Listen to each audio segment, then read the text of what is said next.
কারো ভাইপো হওয়ার জন্য নেতা হওয়া যায়। দেখুন একটা ছড়া আছে, হামটি ডামটি সেট অন দি ওয়াল।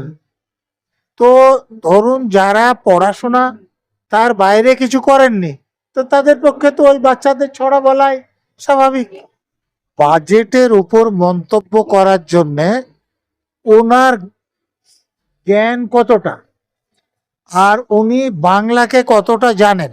দিল্লিতে এসআইআর প্রসঙ্গে জাননি, ইডির রেডে যে অপরাধ করে বসে আছে, কাউকে ধরাধরি করে ওর থেকে বেরোনো যায় কিনা তার জন্য গিয়েছে। ধরুন যাদের ডক্টরেট ইসজজ ইউনিভার্সিটি থেকে, তো তারা অন্য কিছু কি করে বলবেন? মানে তাদের বোঝার ক্ষমতা বেশি, নাহলে যে বিশ্ববিদ্যালয় নাই সেখান থেকে ডক্টরেট কি করে হন? তো তিনি যা বুঝবেন আমি বুঝতে পারবো না।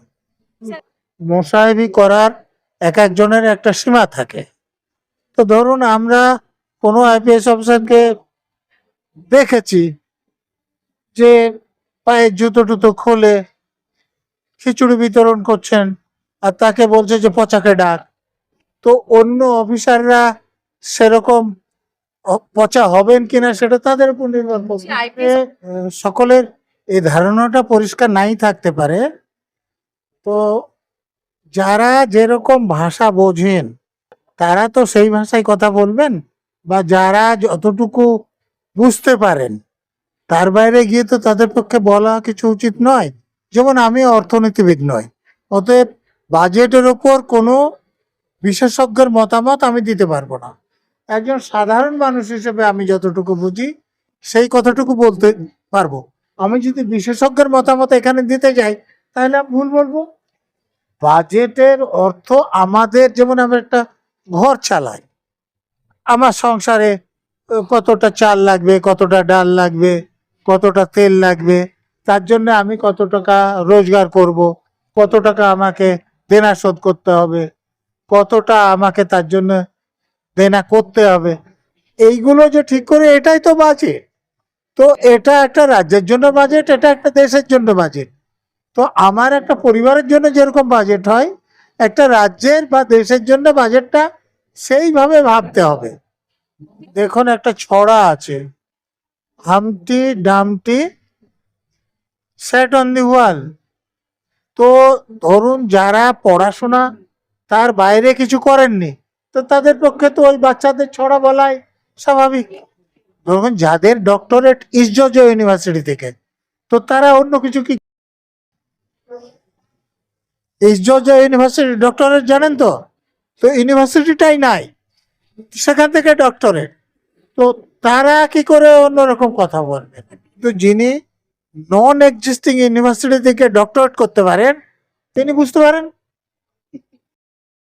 মানে তাদের বোঝার ক্ষমতা বেশি, নাহলে যে বিশ্ববিদ্যালয় নাই সেখান থেকে ডক্টরেট কি করে হন?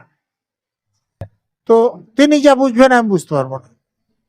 দিল্লিতে এসআইআর প্রসঙ্গে জাননি, ইডির রেডে যে অপরাধ করে বসে আছে, কাউকে ধরাধরি করে ওর থেকে বেরোনো যায় কিনা তার জন্য, কারণ ওখানে তদন্ত হলে জেলে যাবেন। যাদের নাম বলছেন তাদের অনেককেই আপনারা সন্দেশখালিতে বা এই যে চাকরিহারা শিক্ষকদের আন্দোলনের সময় তাদের কার্যকলাপ দেখেছেন। এখন যে কোনো শাসক দলই, এটা শুধু যে বর্তমানে রাজ্যে যে শাসক দল আছে তারা নয়, সবাই চায় যে তাদের জহুজুর অফিসার ভালো পদে থাক, যদি তারা যা বলবেন, যদি বেআইনি কাজ করতে বলেন করে দেবেন, যদি তারা কোনো নিরপরাধকে কেসে ফাঁসাতে বলেন ফাঁসিয়ে দেবেন। তো সেই রকমই হবে। খুব সৎ মেরুদণ্ড সোজা লোকদের তারা ডিজি বা সিপি করবেন না, এটাই স্বাভাবিক। মোসাহেবি করার এক একজনের একটা সীমা থাকে। তো ধরুন আমরা কোনো আইপিএস অফিসারকে দেখেছি যে পায়ের জুতো টুতো খুলে খিচুড়ি বিতরণ করছেন আর তাকে বলছে যে পচাকে ডাক। তো অন্য অফিসাররা সেরকম পচা হবেন কিনা সেটা তাদের উপর নির্ভর করবে। পুলিশের মেরুদণ্ড যাতে সোজা থাকবে তাদেরকে তো হেনস্থা করবেন, তাদেরকে ভালো পোস্টিং দেবেন না। আর যারা খিচুড়ি বিতরণ করবে আর পচা হয়ে থাকবে তারাই ভালো জায়গায় থাকবে।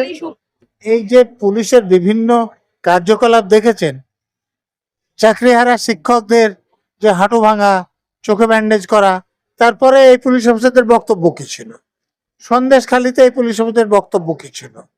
তো আপনাদেরকে সেসব দেখে বুঝে যাওয়ার কথা, যদি তাও না বোঝেন তাহলে আমি বলে বোঝাতে পারি।